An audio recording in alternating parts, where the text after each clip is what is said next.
Today I talked to a person named Atheatos from Greece. He lives in Austria now. He has a rare autoimmune condition called Schnitzler syndrome, and he takes an interleukin-1 blocker drug. It's called anakinra, and that's helped a lot. Basically doesn't really exercise. He's been on strict keto carnivore for the past 2 years, including some organ meats and some dairy, and his main goal is to heal himself from his autoimmune condition. Hello, hope things are well. This is the #1 DNA podcast in the world. Podcast is all about making intelligent health investments and converting knowledge into action. And just so you know, you can join me on this podcast. Just go to ajconsultingcompany.com. There are actually options, of course, for confidential DNA consults at ajconsultingcompany.com. All you need is your 23andMe data. Now a little bit about me. I'm a Mayo Clinic scientist and author, and I have a YouTube channel called Anthony J. Cast that includes science and nature adventures.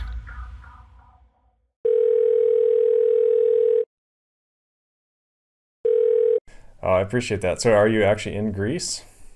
No, I'm in Austria, but I returned from work one hour ago, so... Sure, but originally from Greece. Yeah, I'm from Greece, yeah. Yeah, at the Atheatos. Wow. Yeah, I took 2 years of Greek language. Mm-hmm.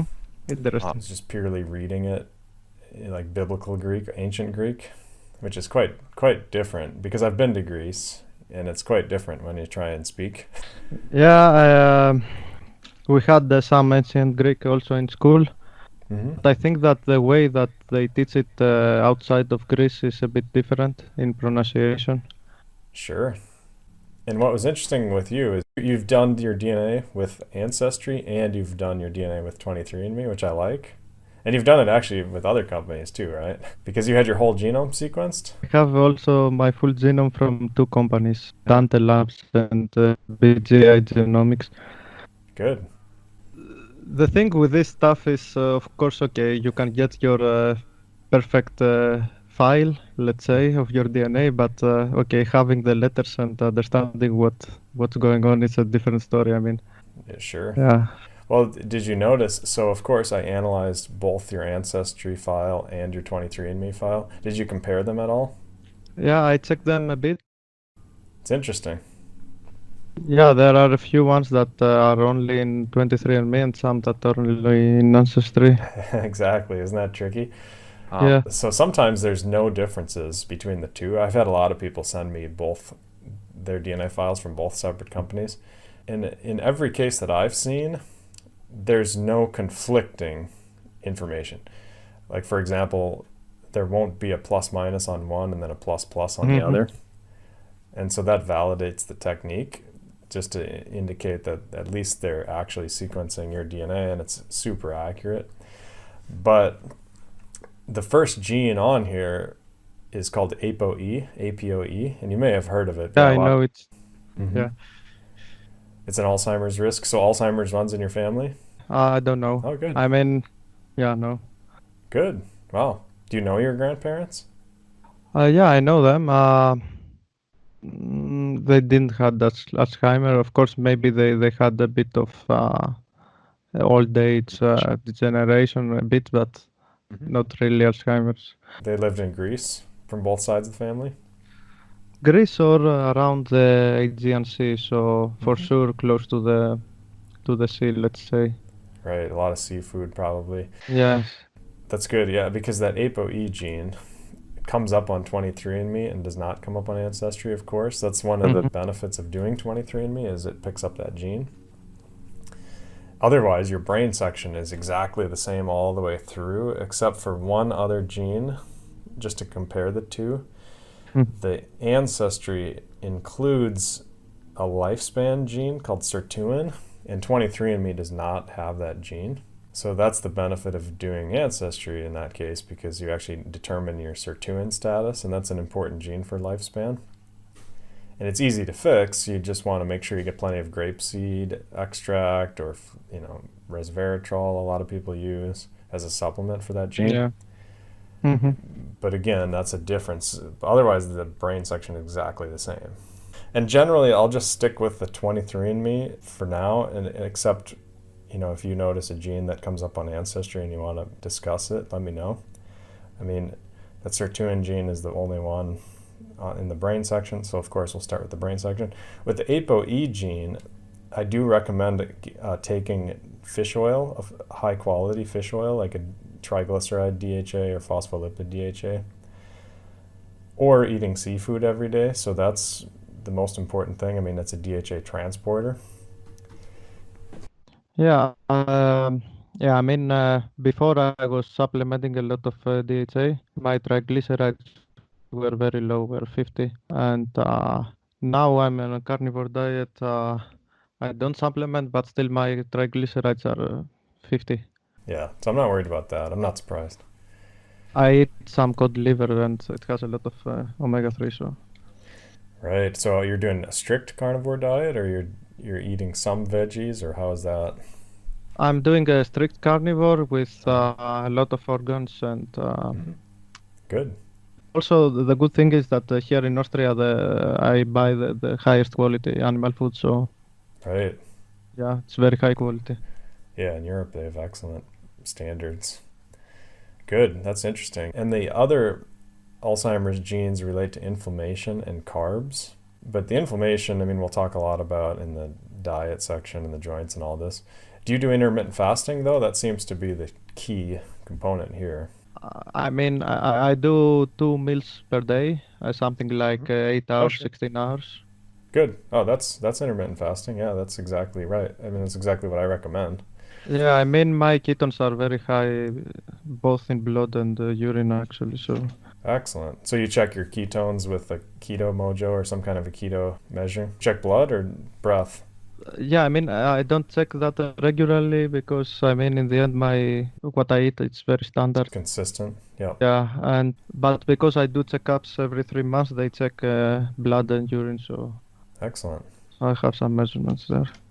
Excellent. Yeah, I'm in a very good condition right now. I mean, now it's the chance also to get a lot of sun, and I'm feeling very well, actually. I also started exercising, and it makes a Good. difference, I think.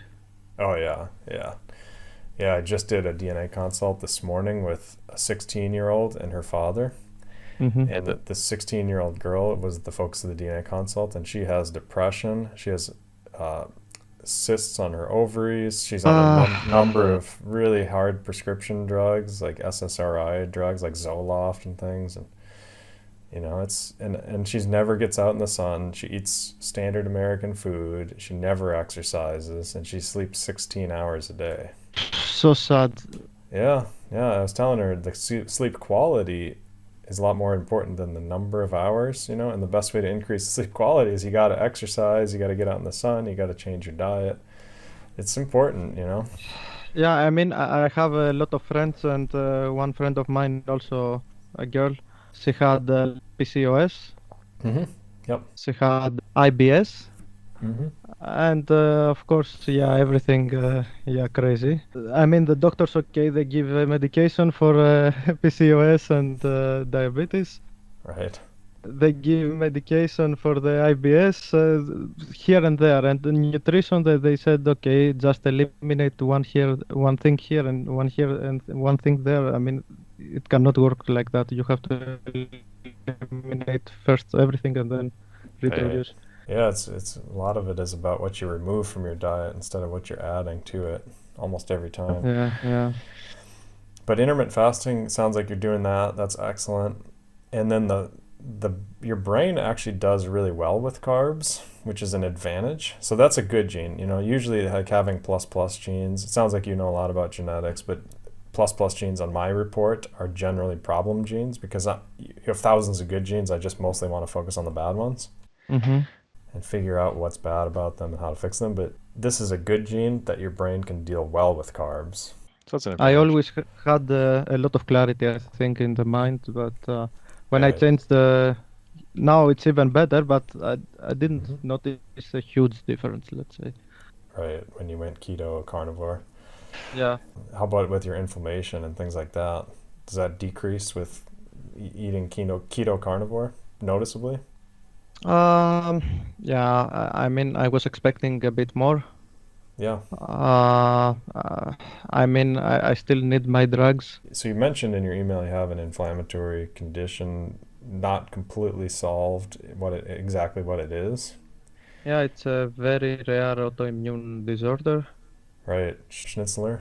Yeah, it's extremely rare. Hmm. And also, I take some immune suppression medication. Right. The interesting thing is that normally people that are in this condition, they have to take this daily. And now I can do it every second day, and I'm okay. Good. Yeah. When I started, I still had a bit joint pain, and now I have no pain at all. There you go. Yeah, but I mean, it's already 2 years, and I still, I mean, I need it. I mean, if I cut it, okay, I can do maybe 1 week without, but then, Right. It starts to come in. And this is the interleukin 1 blocker you're talking about, the drug? yeah, one drug it blocks IL-1, IL-1. Yep, interleukin 1. Right. A and B. It blocks all AL. Sure. Yeah, that's a cytokine, you know. Like when people get COVID, they talk about the cytokine storm. That's one of the cytokines. Yeah, I know. Yep. Yep. And yeah, I mean, it's tricky. The good thing is that with this condition, this drug works perfectly, and I mean, within 2 days, you have no symptoms. So, Sure. That's good. Have you ever tried testosterone? Like, do you know what your testosterone is? no, and yeah, I will probably check. I mean, I was listening to your talk in the YouTube channel, and Right. yeah, Yeah, because it certainly blocks interleukin. Testosterone does as well. yeah, this is something interesting. And now that I'm also doing a bit weight exercises, maybe I need to check this for sure. Yeah, that may have contributed way back when this started. When did this initiate? This is also another interesting thing because this condition usually manifests in 60-year-old people and later. Yeah, But you're 36. yeah, I'm 36 and my first symptoms were at 25, Wow. and it progressively got worse. So it took Mhm. maybe 6 years from, let's say, some very small dermatological issue, some very small red spots in the hands, Yeah. to after 6 years I started to have the joint pain Wow. Right. and fever every day and inflammation and all the classic. Uh, but it took many years. I mean, in the start it was very mild, and it is very hard to diagnose. It always takes some years to progress and diagnose. I mean, And your CRP is really high. yeah, it goes up to 5 Wow. before Yeah. the drugs. Now it's 0.1. I mean, Oh, wow. Excellent. Yeah, you're doing great. I mean, my daughter, she had hives. My 2-year-old had hives recently, and I think it was from a mold infection. But with Mm. children, it happens sometimes. And her CRP was 8. for a kid also it's very high. Yeah, it's scary when that happens. But you're super knowledgeable about genetics for one, and you're super knowledgeable about what you should be doing about this. I'm glad. Yeah, I mean, 2 years now I'm watching all the YouTube about nutrition and also Right. DNA. I was always interested before this whole thing. Yep. And you have some anxiety genes and stress genes. The stress one is that oxytocin receptor. And you know, speaking of rare issues, I know people that inject oxytocin, like transforms their life. I'm not suggesting that you do, but if you want to get really extreme, people do that. The happiness bonding. Yep. But it has a lot of other benefits. It's just like a massively impactful hormone for health and anti-inflammation and anti-stress. Unfortunately, it's a bit hard to take this the normal way right now. So Right. yeah, Yeah, and there's natural ways like dark chocolate helps increase oxytocin, things like that. So, you know, I like natural ways. There's even warm showers, you know, if you're carnivore keto, you don't want to do chocolate, warm showers help, sauna. And then the serotonin genes, SLC6A4 and TPH2, you know, they just decrease transport of serotonin into your brain. So as long as your gut is healthy, that's the most important thing because 90% of your serotonin is made in your gut. And then it's fine. But if your gut is off, you know, if there's issues with your gut and you're not making enough serotonin, then you're going to have issues with that. Serotonin is important for learning and motivation, right? It's a lot of things. I mean, it's important for sleep. It's important for, I think it's probably the sleep connection, right? Because if you're sleeping poorly, then your learning goes down, your memory consolidation goes down. Mm-hmm. So it's hard to determine whether serotonin is directly, enhancing your memory, or whether just improving your sleep enhances your memory, because we know that works. Mm-hmm. But yeah, it's certainly, and it's also involved in anxiety and depression sometimes. In this case, most of the associations are with anxiety. But again, just keeping your gut healthy is the key, and I'm sure you're doing that. And caffeine, you have a plus for anxiety with caffeine. I'd be careful. You probably avoid it already, right? This is very interesting because I never drink coffee, never in my life. Good. So, and Glad. only the 5-10 times I had coffee, I was trembling. Yeah. Yeah. So, It's not I'm worth very it. lucky because I was never addicted to coffee, and of course now I drink nothing. So, Yeah, good. Perfect. And then the lifespan gene, the sirtuin comes up, and resveratrol is a good option for that. Grapeseed supplements, grapeseed proanthocyanidins. mm-hmm. There's a lot of other natural ways if you want to avoid the supplements you can look into. And I probably would, with that sirtuin gene. And then, of course, with the MYNN gene, that's a telomere gene. Mm-hmm. And zinc, it's a zinc-dependent gene, so zinc is really important. But if you're eating a lot of meat, and it sounds like you are, you don't have to supplement zinc. So I think that section is really good. Did you have any questions on the brain section, or should we move to the diet? I don't see a problem. It's okay. Yeah, so dairy is the first one that comes up on the diet section. And of course, 2++ genes indicate you should really avoid dairy. I would avoid it. Okay, this is something that I have to reevaluate. I mean, from periods to periods, I was dairy free, maybe 2 months. Yeah. And but when I eat dairy, I eat only butter and. Yep. And I don't know. I didn't notice a big change, but maybe I will experiment again now. Maybe I try again a 3-month period or something. I think dairy, 100% cream, almost always fine. 100% butter, almost always fine. Sometimes when you get into the cheeses, it's a little bit hit or miss whether the microorganisms are breaking down all the inflammatory compounds that you're sensitive to.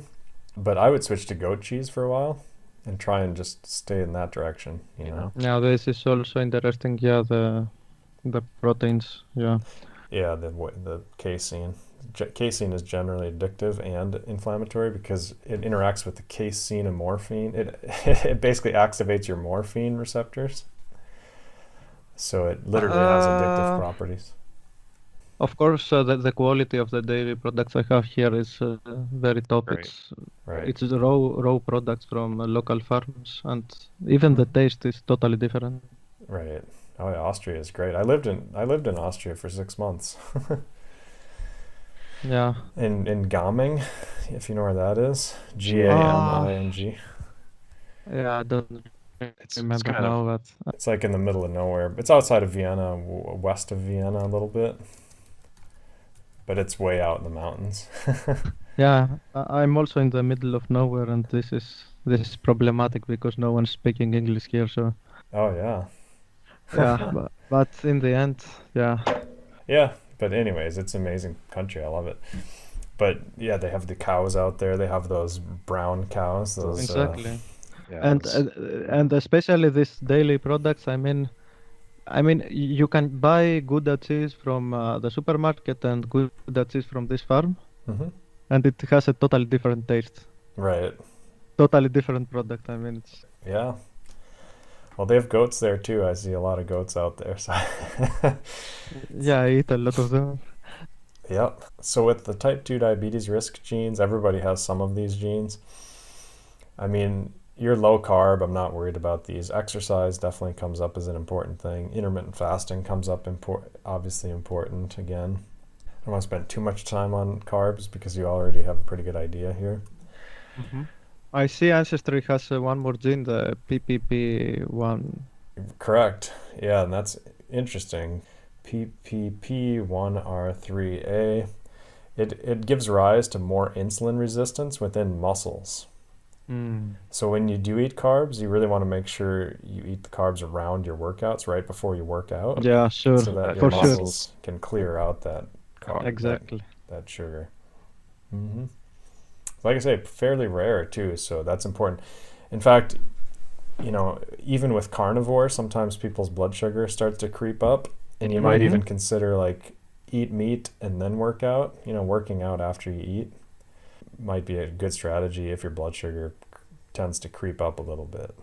But if it doesn't, I wouldn't worry. My sugar levels, though, of course, I'm a full keto carnivore, are around 80 to 90 actually. Yeah, it's not very low. I have seen people doing keto and having 50, right? Yeah. Yeah, I mean, I get down 50, 70, somewhere in there. But yeah, as long as it's below 90, it should be good. Yeah, above 90 I have never seen, but Right, it's very close actually. Yeah, I'm not surprised. I mean, again, even though your brain does super well with carbs, your body doesn't do as well in terms of clearing the sugar, but it just makes it harder to keep it down. Insulin resistance in muscles maybe also affects the performance of my muscles, right? I'm sure, yeah. If you teach your muscles to burn ketones. Exactly. Like an Now I endurance started exercising, so yeah. Oh, good. Yeah. Did you not exercise for a long time? Usually I exercise very little. Very limited, is that what you said? Very little. I exercised in my life, and of course, when I also started having autoimmune things, it was very hard to exercise. And Right. Oh, yeah. right now, I'm feeling good, and yeah, I just Excellent. It'll help your condition to start to incorporate exercise now that you've got it under control. I think that's excellent. yeah. The thing is, my last exams showed a lot of ketones in the urine, very high levels. So that means that I don't burn them. Sure. Yeah. Yeah, and okay, it's time to exercise a bit and get adapted to burning ketones. Yeah. Exactly. Well, and you're an endurance guy, I think, with your gym section at the bottom, which we'll talk about later. I mean, you have some rare endurance genes that give you an advantage for doing endurance training, and usually that indicates you're more optimal to do that type of training instead of heavy lifting, doing like an hour of rowing or an hour of fast walking or jogging. I would start with that sort of thing. Start really low impact, really easy, but kind of work up with endurance. But anyways, we'll talk about the gym down the road. Have you heard of this FTO gene? Because you have a couple pluses on that gene. I have heard it, but I never checked it. Yeah, because it's a gene that's involved in converting white fat to brown fat. And brown fat, of course, is brown because it's so full of mitochondria. It burns lots of energy. And basically, your gene doesn't convert white fat to brown fat very well. So, your fat just stays white. It just holds fat instead of burns fat. And this probably contributes to your higher ketones as well in your urine. And cold showers really help. Have you ever tried cold showers or cryo? No, but I will think about this now. Yeah. Yeah, it's painful. Yeah, you are talking about very cold showers, not a bit colder, right? Exactly. Yeah, preferably. I would try it with your autoimmune especially. I mean, the ultimate way to do it is to do a sauna and then jump in the cold shower, because then it's easy to do and go back and forth. Otherwise, it's pretty miserable, but it still can be done. It takes about 3 days for me. I do this once in a while. It takes about 3 days before you adapt to it. It's miserable. You can only do it for a few seconds, and then the next day it's at 30 seconds, and the next day it's a minute, and then it's pretty reasonable. It's never fun, but you get used to it really rapidly. Yeah, I think that, yeah, for sure, I have an issue here. I think my metabolism is a bit low in general. Yeah, right. Maybe very low, I mean. And I see because, okay, I eat a lot of calories, but not too much. I mean, the amount of food, it's not so much, so... And my weight is stable. Right. And exercise will really help. Good. So the heart disease really, really good, except for that one SOD2 gene. So I want to bring that up. Mm-hmm. That's a gene that carries no risk for heart disease unless your iron is high. Then it's a tenfold higher risk. Tenfold. And I also have one of the hemochromatosis, right? Exactly. You have some genes for higher iron. So you want to check it. Yeah. Yeah, I also have my autoimmune condition that disturbs all the iron stuff because usually I have this mild anemia that is called chronic anemia caused from a different reason, something like that they call it. Oh, interesting. And it's very common in autoimmune conditions. So it's basically the body stores the iron differently. So you have a mild anemia and Like less blood cells. Yeah. yeah. I would just check your iron, and if you have to, just donate blood once in a while. But with the anemia, exercise will really help. Testosterone usually helps. That's almost always the best way to bring up your blood cells. I would look into that. Mm-hmm. Some people complain about it. If you take testosterone, your blood cells go up, and they get concerned because it's so high. Oh, so maybe my anemia is also due to. Low testosterone. Yeah. Okay, I will check this for sure. Yeah. And your CRP plus minus, it tends to be a little bit higher, but I think that's mostly just the autoimmune, and you've got that under control, which is excellent. And the gut genes they're okay. They're not that bad. You have a couple. You have that CBD receptor gene, CNR1 at the bottom. Mm-hmm. And that one doesn't cause gut issues, but sometimes if you have gut issues, if you take CBD, it helps. But with your autoimmune, I'd be careful with that. You could try it, but I'd be careful. In Austria, is CBD even legal? It's legal, but okay. Yeah, I don't like substances, let's say, in general. You don't like which substances? In general, I don't smoke, I don't nothing. Yeah. So Sure. Well, CBD won't get you high or anything. It's just an anti-inflammatory. I know. Yeah, but but I agree with you. I think when you have autoimmune, you don't want to be tinkering with too many unusual compounds. I like that philosophy. Yeah. But yeah, I think your gut genes, the one plus minus, you have a few plus minuses. Usually, if you're just eating healthy, that's the key. That NOD2 gene is interesting because that's a keto responsive gene where ketones are really important. And thankfully, you're getting ketones every day. Probably you're getting some ketones, so that's really important to keep that up. But otherwise, nothing really unusual there in that section. Well, I never had problems with my gut. Mm-hmm. At least problems that I noticed. Yeah, you have good genes here. Yeah. But my mother maybe had some IBS or something similar. Sure. She probably had some pluses from these genes that you have plus minuses. And the previous genes sorry, I go back, but the previous genes about the white fat and obesity. Correct. My father has obesity, and I have the same body type. I mean. Sure. Oh yeah, you definitely got those genes. Yeah. But yeah, I mean, the ultimate for that FTO gene, I think, is cryotherapy, but that's hard to find a good cryotherapy center that's affordable. Mm-hmm. But everybody can do cold showers.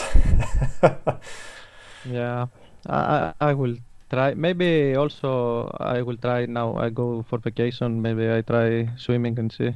Yeah, like cold lakes or something. Mm-hmm. Yeah, and in the open sea, the water can be quite cold actually. Oh yeah. Where do you go, down to Italy? No, it's back to Greece. You go back to Greece, yeah. Yeah. That's awesome. Yeah, that's nice. Well, good. The next section, let's switch over to the vitamin hormone detox section. You already have looked ahead. You noticed that you have a risk for higher iron. Mm-hmm. It may or may not be a factor because it's a plus minus, but it's certainly worth keeping tabs on. Mm-hmm. And the vitamin D is interesting because on your 23andMe you have 1++, and then on the Ancestry you have that ++, but you have an additional ++ for lower vitamin D. Mm. And I think you were supplementing vitamin D, right? Yeah, sure. Yeah. Let me first of all for iron. Okay, I had this mild anemia. I had low blood iron and low ferritin. Even with carnivore? Before carnivore. Oh, okay. Mm-hmm. When I went to carnivore, it improved a bit, Yep. but the real big difference were when I started eating organs. Right. Yeah, liver in particular. Mm-hmm. Now I don't have anemia anymore. I'm a bit above a bit above the lower range, let's say. Okay. Oh, good. And my iron is very good. And now Excellent. this is tricky because the ferritin is rising, and this is Sure. I'm a bit worried about the ferritin. Well, the way that you can lower ferritin is vitamin A. Yeah, but I eat liver. I mean, Yeah, true. so maybe I have to be a bit more every second week, not so often. Let's say reduce the. Yeah, no, that sounds good. I mean, yeah, it's tricky, right? But Yeah. ferritin is just the transporter. It's basically just the iron transporter. Your body might adjust to it. It probably goes up and down, on a daily basis a little bit. It is within range, but it is going now for the upper limit, and I don't really like this. Sure. Also because I have this hemochromatosis. Right. The risk for the artery Yeah. plaque. Mm-hmm. Now regarding vitamin D, this is also very interesting. I mean, we measured it. I had low. I had 25, Oh, wow. Yep, that's slow. and I started supplementing, and within 2 months, it was 70, Perfect. You must have been taking 10,000. 5,000, let's say. Okay. And then I stopped it, and within 2 months, I was again 25. Yeah, Two it's months. brutal. It's painful to have these genes. Yeah. I mean, keep it up, keep supplementing. I would make that a permanent Yeah, permanent now addition. I take 2-3,000 steadily, Good. stable at 60-70. That I think is ideal. Right. Now, of course, my goal is to take a lot of sun this summer for sure. Yeah. Yep, that sounds It makes great. sense. I have these genes because I'm in Greece. The sun is very strong, so Right. yeah. Yeah. Well, that's interesting. Yeah, I think you're right, and keep doing that supplement. That's the key, especially in the winter. Testosterone. Oh yeah, go ahead. Before the testosterone in the ancestry, there is one for avoid flax. Oh yeah. This is interesting because before carnivore, I was very into healthy diet always in my life. Uh-huh. And one thing I was doing every day was grinding some flax seeds. Ah. Supplementing flax, yeah. Yeah, this is when I got sick actually. So Interesting. this is good because maybe this was one of the factors. And of course, Sure. I know you're very fan of the phytoestrogens, right? Yeah. So I'm always telling people to avoid the the plant estrogens. They'll screw up your immune system for sure. yeah, I don't Because know. The way you know that estrogens screw up immune system is because scientists say that estrogen is immunostimulative and immunosuppressive, meaning like it activates your immune system and shuts it down, which doesn't make any sense, right?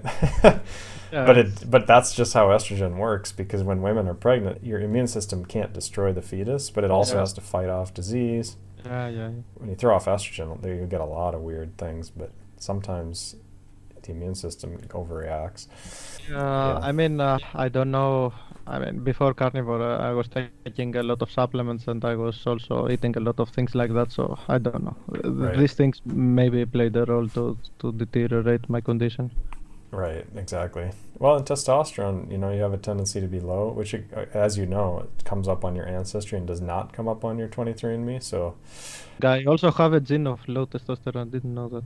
yeah, a plus gene too. So, a lot of people with that gene, they just need to get on some testosterone cream and bump it up, or you got to be lifting heavy, which might not be ideal for your joints at this point. And then you have that plus SHBG gene, which means your SHBG tends to be higher, which can bind up your testosterone. So even if your Ah. testosterone is high, it's not being used. Oh, perfect. So I have a perfect combo. It's a perfect storm, yeah. Yeah. And that will come into play with the athletic genes later, but I think that testosterone is a bigger target than estrogen in your case, because if you look at the ancestry, which has an additional gene again, So Ancestry is more thorough. Ancestry is more thorough on the hormones and on the gym section. Like when we talk about training and working out, you'll see a few more genes in Ancestry as well. But you'll notice you actually have ESR1, ESR2, CYP1B1, and TNRC9. Those are all kind of offsetting. Like 2 of those genes are for higher estrogen and 2 are for lower estrogen. So they're probably kind of offset. So I'm not that worried about your estrogen genes, to be honest, except for the flax and the plant estrogens and all that. And I'm not saying like, go drinking out of plastic bottles and exposing yourself to lots of estrogen, but at least your estrogen genes are pretty good. I'm more worried about the testosterone. Yeah, I can see this. I mean, yeah, it makes sense. Yeah, and most people are low as it is with testosterone. I think people should be above 500. And the doctors generally think it's okay if you're, at 250 or higher, which is absurd. Yeah, I mean, it's the same with vitamin D. I mean, Exactly. my father had 22, and the doctor said, okay, it's only a little bit under the limit of 30. So it's so bad. Yeah, in the 1980s, everybody was coming in at 500 on their testosterone. So, something to check. Yeah, something. I have to research this a lot. I mean, it's not so easy. Of course, you have to check always what form of testosterone and all this stuff. Correct. And my favorite is the cream. I like the bioavailable testosterone, the same stuff that your body makes. In the cream form, and so you don't have to inject it. The problem with injections is people only do them usually once a week. And then you spike your testosterone way, way high, and then it kind of slowly declines all week, and then you spike it way, way high, and it just kind of drops off. It's not a good cycle to get into. You feel kind of weird. If you just put the cream on every day, you kind of maintain a nice high level, and it's a lot better, for your system. Very interesting, yeah. I'm either way adjusted, let's say, used to having injections, but I will think, I will check about the cream for sure, yeah. Yeah, even if you're good with injections, I'd still do the cream. And that's good. I'm glad you can handle it. Have you ever tried glutathione injections with your Schnitzler? I have tried a lot of glutathione supplements. Yeah. Asked the doctors about the injection and they didn't want to do this, so... Yeah, I mean, because in America, they do glutathione infusions all the time, like with IVs. I want to try because I sent you on the email. I have something strange, peroxidation or something. That means that. Right, the glutathione is down. Yeah. Peroxidase deficiency you're talking about? Yeah. Yeah, that's. I mean, again, the supplements may or may not work, but injections far superior. I know. I tried every glutathione supplement. I tried the liposomal. Right, but even there, yeah, I'd still try the infusion if you ever have access. But I'm glad you're trying the right stuff. You're doing the right things. It's just a slow process of healing, Yeah, I mean, I have experimented a lot. I have tried everything. I mean, I have even tried the extended fasting, and I have tried a lot of stuff. Oh yeah, right. I can tell. Yeah. Well, how about iodine and your thyroid hormones? We checked my hormones and all are okay. They were okay before carnivore and they're okay now. Good. The difference now, of course, it's classic keto stuff. I mean, the TSA is lower. Right. Yep, you're right. That's classic. Yeah, I mean. But overall, it's okay. I mean, I eat mussels. Oh, good. Okay, so you're getting some seafood. I eat cod liver, so I mean, I think I take my iodine. Yeah. Yeah, it's definitely something you want to make sure you're getting, because at your age, I'm not surprised your thyroid hormones are good, but down the road, you might need to optimize those as well, like get on some Armour thyroid or some thyroid optimization, because everybody's declined with age, and there's no reason for low energy. It's such a cheap supplement. Yeah. My mother has problems with thyroid. Also, yeah. Yeah, I'm not surprised. But again, at your age, I don't worry about it. Retinol, similarly, the next gene I'm not worried about. You're eating liver, you're doing all the right things. And cannabis, I'm not worried about because you're not doing cannabis. Bilirubin comes up as a potential high, something to watch. Once they measured it in my blood and it goes high. Yeah. Then after three months they measured again and it was high, and then they didn't measure again. I don't know why. Oh, Yeah. strange. Yeah, sunshine helps. Like, make sure you're getting out in the sun. But in the wintertime, you might need to take a baby aspirin or something every day Uh-huh. Mm-hmm. just to keep it down because you have 2++ genes that will increase your bilirubin. It's not bad to be a little bit high, but if you get too high, it can lead to gallstones and really cause problems because then doing keto is a whole different challenge if you don't have your gallbladder. Yeah. So I would make sure to keep it down. But yeah, get out in the sunshine. That's always the first and foremost thing. So this thing reduces excretion of bilirubin or increases the production of bilirubin? Good question. I don't know whether it increases production or just decreases the breakdown. I think it's the byproduct of dying red cells or something, right? I don't remember. Bilirubin, yeah. Well, it's an antioxidant, so it's actually beneficial to some degree. But again, if it gets too high, it becomes a problem. But yeah, I'm not sure the mechanism on this particular gene. I just know that the strategy is to lower it. Mm-hmm. This is high, and I don't have a measurement before my diet, so and Sure. I don't have a measurement the last 1 year. Maybe I should measure again. Yeah, and just get out in the sun, you know. Yeah. Either way, you want to do that. So I would suggest getting out in the sun for like an hour a day sort of thing with your shirt off and then check and see if your bilirubin is good. And if it's still high, then you might need to be more active about, but I'm sure it'll be fine at that point. I also have the folate gene. Yeah, I know this. Exactly. Yeah, you knew this one. I This have one. all the famous. All the genes. bad ones, yeah. Yeah, that's a classic, that MTHFR. And getting that methylfolate seems to be really important, particularly for sleep and for mood and things like that with that gene. So, I'd probably supplement that methylfolate. I know people in the carnivore diet almost never do, but I think you should. With my carnivore, it was okay. I checked my blood, Mm-hmm. but let's say it wasn't optimal. It was A little bit low. between the low and the mid. Sure. And I supplemented methylfolate for very, very little actually, and went mid to high. Right. Yep.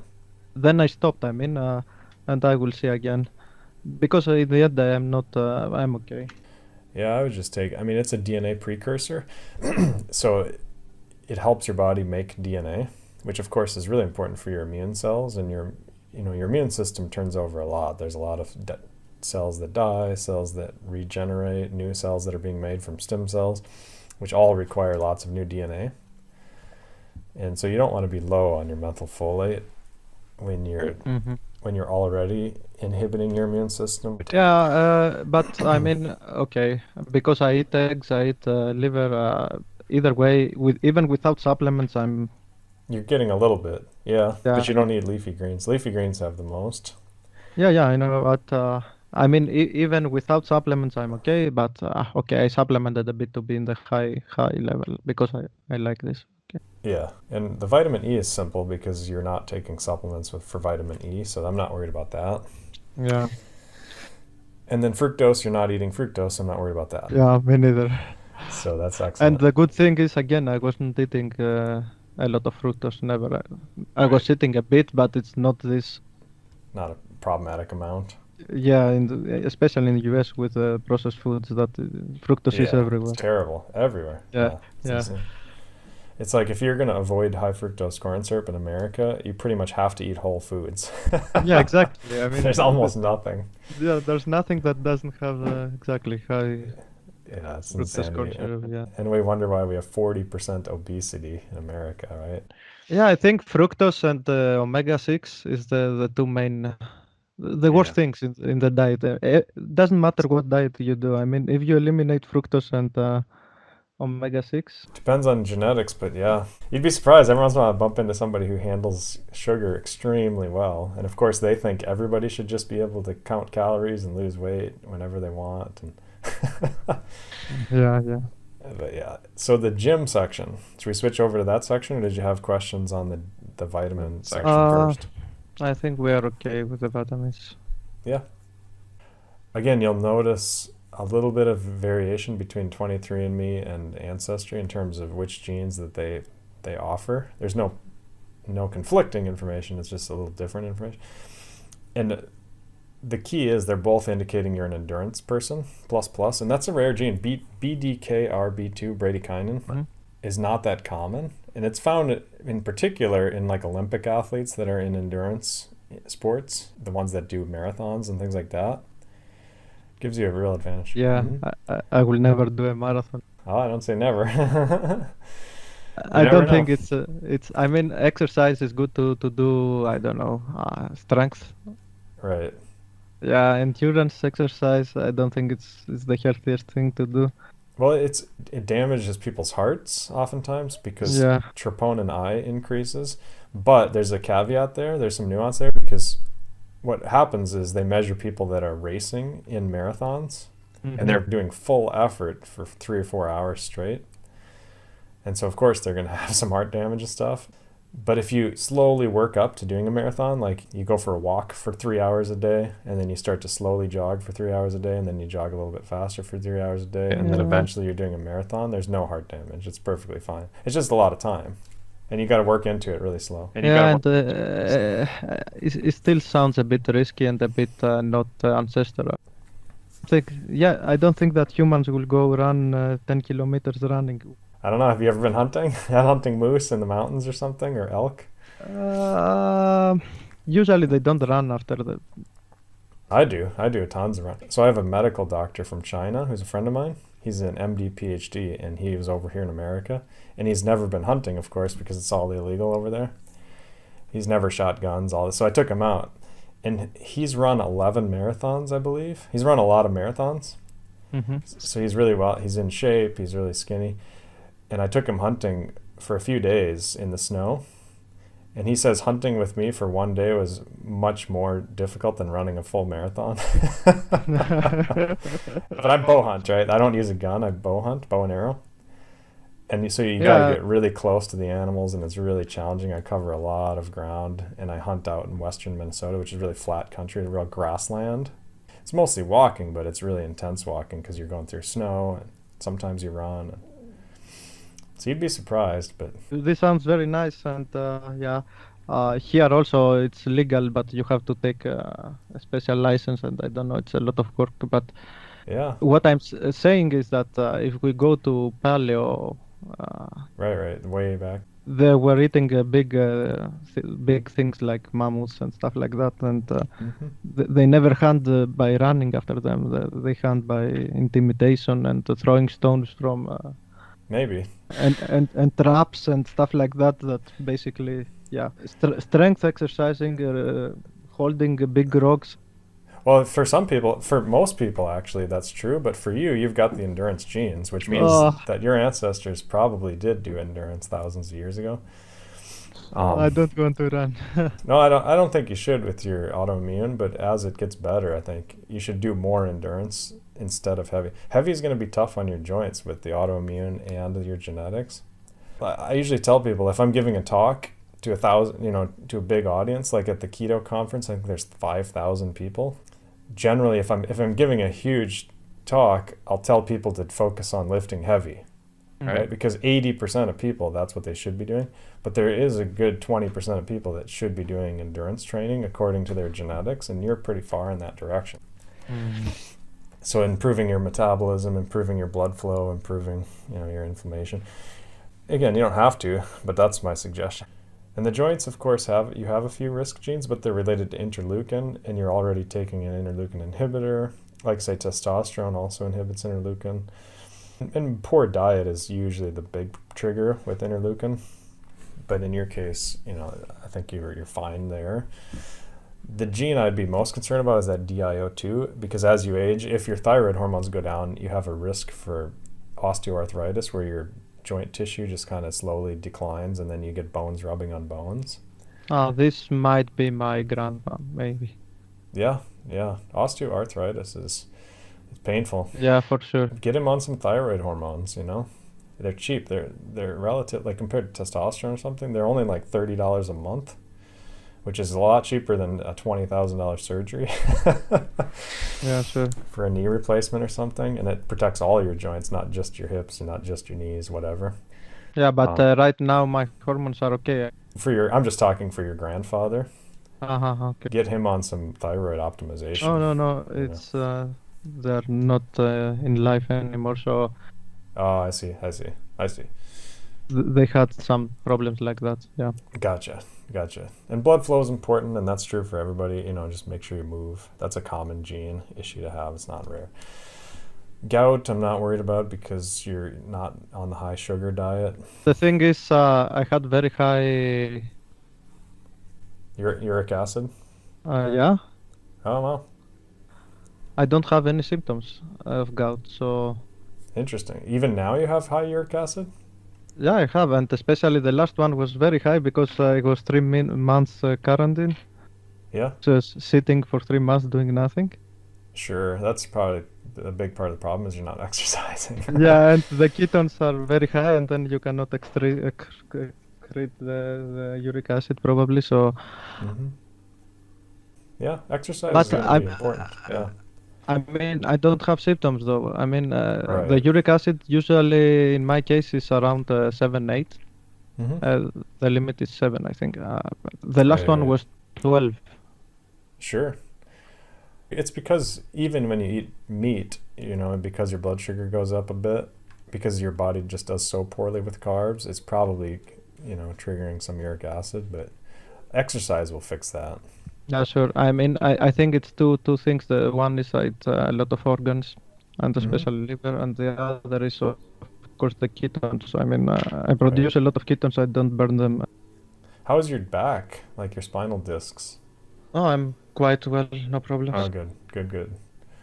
Yeah, so that's something to watch for, but it sounds like, if you don't have issues, I'm sure your blood pressure is pretty good too, right? Your body weight's really good. My brother has problem with spinal discs. Sure. Yeah. He went to the gym to exercise, and within a few months he got a splitted disc. Wow, interesting. Yikes. Yeah, that's a painful thing, and it's so debilitating. And pain sensitivity is really interesting because you have some yin yang here where you have like a higher pain sensitivity and then a lower pain sensitivity. Yeah. So it's really difficult to tell. But what's really funny about it is 23andMe only shows the high pain sensitivity gene, and it doesn't show the low pain sensitivity gene. Mm-hmm. That's what's ironic, is if you had only done 23andMe, you may have thought you had high sensitivity to pain. But you're probably lower sensitivity. You probably feel less pain than normal. But again, it's hard to tell, right? Because there's some offsetting effect here. It's probably pretty normal. And I don't know how other people are to compare, so. Right. Yeah, it's hard to tell.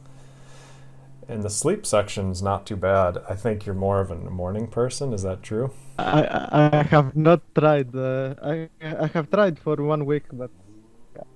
Yeah. Do you track your sleep at all? I mean, usually I'm quite consistent, but the problem is that for many years I was sleeping 2 o'clock, waking up 10 or. Sure. But sleep is very hard to do it right. I think it's right now. I wake up earlier. I feel very good. Maybe I try a bit more to do again the 5:30 thing or 6 a.m. Yeah, you have pretty good sleep genes, I think. I mean, the WWC1, the 1++ gene you have is really common, and it causes about 25% less memory recall if you get poor sleep. But if you get good sleep, it's not an issue. Yeah, the thing is, first of all, okay, I always sleep 8 hours at least, and if I don't sleep 8 hours, it's not good. Sure. And it's also not good for my autoimmune stuff. Exactly. Before the drugs, it was the only thing that could reduce my symptoms. It was sleep. Interesting. And now, sleeping patterns. I mean, when I go for sleep, I sleep very fast and I sleep good, I think. Maybe I will get this sleep tracker. Maybe I try this also. Yeah, the Aura Ring is phenomenal. You can actually find ways to improve when you track your sleep. The thing is, I'm working better in the night. I see. Right. If I start doing some work in the afternoon, then this is where all the problem is, because I'm Right. extremely concentrated in the afternoon and night, and if I do something, it's the time passes very fast, and it is 2 o'clock, let's say. So Right. this is also this blue light and all this stuff. But I think that the worst thing is when you are doing something and you are concentrating and you are thinking too hard and something in the night, and Mm. takes the brain into alert mode. And Yeah. No, I think your sleep genes are really good. I mean, most people have a few extra genes in this section that you don't have. Your sleep genes are good. I wouldn't worry too much about that. I think focusing on all the other stuff we talked about is I will try the early schedule a bit more now in vacation, I think so. yeah, cold showers in the morning. Did you have any questions kind of looking back over the entire report? Not really. I mean, from all these genes, what do you think is the worst one? Boy, that's a tricky question. The worst one is the one that's impacting you the worst. Okay. Maybe the IL-1 and It could be vitamin D, because maybe that's what triggered the whole situation. It could be low test. Yeah, I don't know. It's hard to know for sure, but I think at least now you have kind of the whole picture, and you're doing such a great job with the progress you're making. yeah, I mean, imagine that before I was taking no sun at all because I didn't like sun. Right. Before also, of course, I was always sleeping after 2 o'clock, Mm-hmm. and between 2 and 4 actually. Wow. What else? I mean, I was eating these seeds. Yeah, right.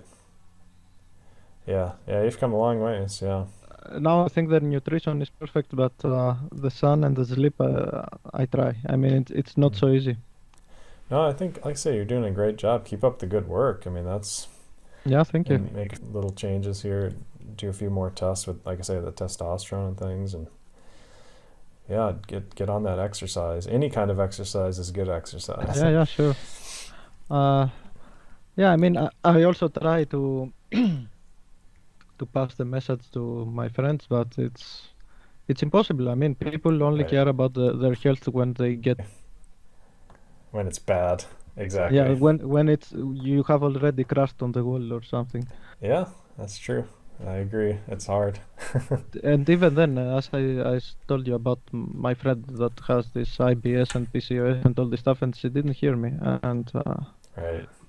that's why in the end it doesn't make sense to talk to each one of them, and I try to also do some YouTube to talk to everyone because it's not possible other way.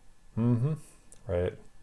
Yeah, everybody's on kind of a different, process of learning and just developing and growing, and hopefully they're listening, and trying, Yeah, and eventually they come around. it is very unfortunate because if I was careful about all this stuff, I would never be sick probably. So Right. That's true of most people. Yeah. and now it's very hard. I mean, Right. Well, like I say, keep up the good work, though. thank you. It's good to meet you, Atheatos. Yeah, sure. I mean, I also, yeah, I have seen a lot of your podcasts and talks because, of course, you have talked to many YouTube channels. Oh yeah, right. And the funny thing is that this talk was triggered by your interview in the Entrepreneurs with Cars, so that Sure. it's not a nutrition channel. So Right. Well, good. I'm glad you looked me up, and I feel like your information is going to help a lot of people, because there's a lot of people that have, real similar autoimmune issues of some sort or other. And also the fact that you've done both 23andMe and Ancestry both is also useful for people to kind of see that comparison. They're both super valuable, but there's a few little things that can, really help in either direction depending on people's goals. I'm also happy that I did this this way, and people will hear this maybe. And yeah, I mean, in the end, I want to help people. Right. Well, I appreciate it all the way from Austria. Have a good. Is it evening over there? It's what it is, 7:00 p.m. Yeah. Well, have a good evening. Yeah, thank you. All right. Take care. Yeah.